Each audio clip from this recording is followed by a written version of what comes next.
நீங்க east Tambaram Bharat university near 3 BHK பாத்துட்டு இருக்கீங்களா? இன்னைக்கு ஒரு ப்ராப்பர்ட்டி எடுத்துட்டு வந்திருக்கேன், வாங்க பார்க்கலாம். இந்த அபார்ட்மெண்ட் பாத்தீங்கன்னா ஈஸ்ட் ஃபேசிங்ல இருக்குங்க. மெயின் டோர் பாத்தீங்கன்னா பியூர் டீக்வுட்ல கொடுத்துருக்காங்க. ஹால் வந்து உங்களுக்கு லிவிங் கம் டைனிங் ஏரியாவோட நல்ல ஸ்பேசியஸா வந்துடும். ஆப்போசிட்லயே உங்களுக்கு பூஜாக்குன்னு தனி ரூம் கொடுத்துருக்காங்க. பூஜா ரூம் பக்கத்துலயே உங்களுக்கு ஃபர்ஸ்ட் பெட்ரூம் வந்துருங்க. ஃபர்ஸ்ட் பெட்ரூம் பாத்தீங்கன்னா வித் அட்டாச்சு டாய்லெட்டோட வந்துடும். உங்களுக்கு வார்ட்ரோப்புக்குன்னு தனி ஸ்பேஸ் கொடுத்து லாஃப்டோட கொடுத்துருக்காங்க. இந்த பெட்ரூம் பக்கத்துலயே பாத்தீங்கன்னா உங்களுக்கு ரோட் ஃபேசிங் பால்கனி வந்துடும். பால்கனிலே உங்களுக்கு வாஷிங் மிஷினுக்கான ப்ரொவிஷனோட கொடுத்துருக்காங்க. இந்த அபார்ட்மெண்ட்ல பாத்தீங்கன்னா டோட்டல் 9 வீடுங்க. ஃப்ளோருக்கு 3 வீடு வரும். இப்போ அவைலபிள் ஒரே ஒரு பிளாட் மட்டும்தான் இருக்கு. இது பாத்தீங்கன்னா செகண்ட் பெட்ரூம். நல்ல ஸ்பேசியஸா இருக்கும். மாஸ்டர் பெட்ரூம் பாத்தீங்கன்னா வித் அட்டாச்சு டாய்லெட்டோட வந்துடும்.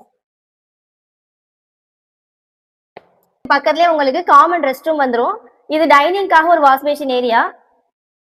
கிச்சன் பாத்தீங்கன்னா நல்ல ஸ்பேசியஸா இருக்கும். வித் சர்வீஸ் ஏரியாவோட கொடுத்துருக்காங்க. செல்ஃப் அண்ட் லாஃப்ட்டுமே ப்ரொவைட் பண்ணிருக்காங்க. இந்த பிளாட்டோட டோட்டல் ஸ்கொயர் ஃபீட் பாத்தீங்கன்னா 1446 ஸ்கொயர் ஃபீட்ல இருக்குங்க. ஓவரால் காஸ்ட்னு பார்த்தா 1 crore 3 lakh plus registration amount மட்டும்தான் எக்ஸ்ட்ரா வரும். ஸோ ஸ்கிரீன்ல தெரிந்த நம்பரை கான்டாக்ட் பண்ணி உடனே சைட் விசிட் வாங்க. பை.